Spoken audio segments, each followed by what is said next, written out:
Ilang bahagi ng flood control project ang gumuho sa barangay Manlalatang Tunggi, Reyna Mercedes Isabela. Sa panayam ng IFM News Team kay Barangay Captain Joey Salvador, bigla na lamang umanong gumuho ang flood control nang tumaas ang level ng tubig sa ilog na sa kanilang lugar. Ayon sa kanya, bago pa ito at wala pang isang taon ang naturang proyekto. Dagdag pa nito, nag-aalala umano siya bilang kapitan ng kanilang barangay dahil maraming tanim ang maaaring masira dahil dito.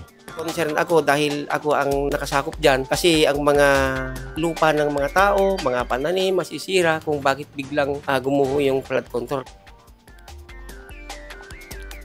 Samantala, nanghihinayang din umano siya sa perang ginastos para sa paggawa ng flood control.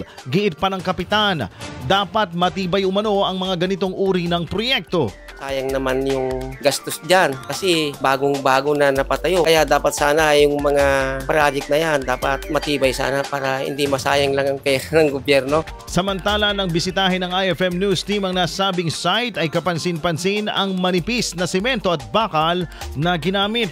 Nakita rin na walang laman ang ilalim ng naturang flood control project. IFM News.